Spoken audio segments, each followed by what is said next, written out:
Hello friends, कैसे हैं आप सभी। आशा करती हूँ आप सभी अच्छे होंगे। तो चलिए आज मैं लेकर आई आपके सामने अपनी नई वीडियो। बाकी ये KVS से रिलेटेड जो भी अपडेट है उसके लिए आप हमसे जुड़े रहिए। तो आइए बिना समय गंवाए, क्योंकि टाइम बहुत कम है हमारे पास, एग्ज़ाम डेट आ चुकी है, तो हम अपना शुरू करते हैं। नेक्स्ट वचन हिंदी में। आप देखिए वचन को समझ लीजिए। जैसे कि वचन को इंग्लिश में कहते हैं नंबर का मतलब है संख्या। तो इसका मतलब है संख्या। वचन का मतलब है संख्या, यानी हमें ये बताना है एक है या फिर अनेक है ना, उसके बारे में बताना है। अब वचन हम कैसे बनाते हैं, तो वचन के 4 नियम हैं। इसके बाद आगे हैं, तो नेक्स्ट में पहले हम 4 देखते हैं। ए, ऐ, या, ओ, इनको मिलाकर के हम वचन मतलब जो बहुवचन है उसको बना सकते हैं।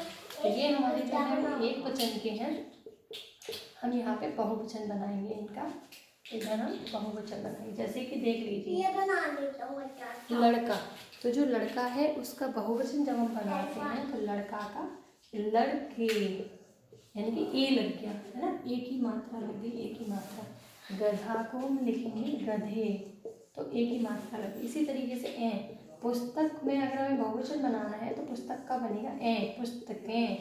सड़क का बनेगा सड़कें, ए बना के। एक हमारा है लड़की, यहाँ तो लड़कियाँ, यहाँ जुड़ के हमारा बहुवचन बनेगा। तो ये हमारा बन गया लड़कियाँ और बकरियाँ। इसी तरीके से बकरी का बनेगा बकरियाँ। वैसे इसको हम चंद्रबिंदी लगाते हैं, तो यहाँ का मतलब चंद्रबिंदी लग जाएगा और बकरियाँ। अब जैसे ओन लगा के भी बहुवचन बनता है, जैसे माता, ठीक है, तो माता ओन। उसके बाद हमारा नेक्स्ट, चलिए तो अब देखिए, जैसे हमें माता में बहुवचन बनाना है तो हमारा बन गया माताओं। ऐसे बहन, तो बहन का बनता है बहनों। इस तरीके से जो ऑन लगाकर हमारा हम बहुवचन भी बना सकते हैं, ठीक है। तो ये हो गया हमारे 4 नियम। इसके अलावा जो हमारा 5वां नियम है, आइए उसको हम समझते हैं। जो हमारा 5वां नियम होता है वो क्या होता है, उसमें हमारा कुछ ऐसे शब्द होते हैं जैसे कि हम जिनमें कुछ जोड़ करके उनका बहुवचन बना देते हैं। जैसे कि जन, जनों का जन भी बनता है, इसको हम युग जन, युग लगा करके बहुवचन बना देते हैं, यानी कि बहुत सारे लोग, है ना। जन वैसे अपने आप में है, लेकिन युग का कुछ जोड़ के बनाते हैं। जैसे वृंद, मुनि वृंद। तो इस तरीके के शब्द जो होते हैं उन्हें मिला करके हम क्या बना देते हैं, बहुवचन। ये तो हमारा 5वां पहला। इसके अलावा 5वां हमारा और भी सेकेंड भी है, वो हम आगे देखते हैं।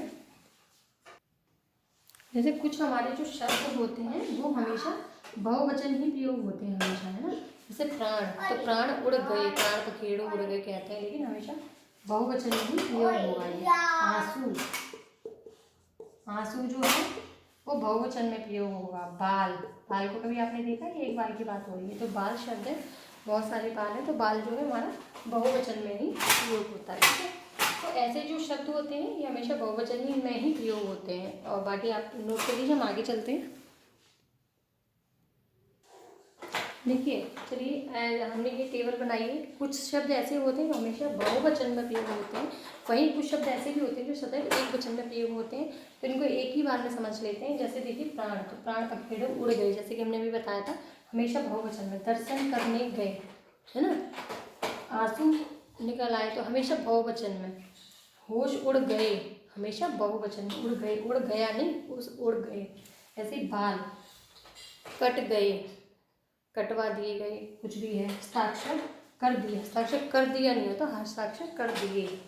ऐसे ही जनता भूल गई, तो जनता सामान, जनता लूट गई, है ना। तो जनता हमेशा एक वचन में ही आता है। ये हिंदी का बहुत ध्यान रखना, विशेष ध्यान है ना, हमेशा एक वचन में आता है, इसका बहुत ध्यान रखना, थोड़ा इम्पोर्टेंट भी है, समझ लीजिए। सामान भूल गए ना, तो सामान भूल गए। माल लूट लिया, माल को ही नहीं कहते लूट लिए, माल लूट ली नहीं, माल लूट लिया।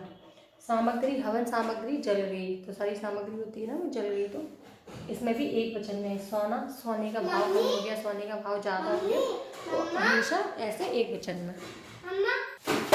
चलिए तो हमारा लास्ट है, तो ये हम इसको समझ लेते हैं। देखिए जब कभी किसी आधारनिक व्यक्ति के बारे में बात करते हैं तो बेशक वो एक वचन होता है, लेकिन हम उसको प्रयोग जो क्रिया का करते हैं वो बहुवचन में करते हैं। जैसे कि पिताजी आ रहे हैं, है ना। दादाजी आ रहे हैं, दादाजी सो रहे हैं, सो रहा है नहीं करते ना, सो रहे हैं, है ना। तो इस तरीके से दादाजी सो रहे हैं, ऐसे नहीं करेंगे दादाजी सो रहा है ना। इसी तरीके से इसमें बहुत कन्फ्यूजन रहता है, अनेक अनेकों, जैसे वहाँ अनेकों दुकानें लगी थी, तो अनेकों नहीं करना, अनेक तो खुद ही बहुवचन है ना, ये अपने आप में बहुवचन है।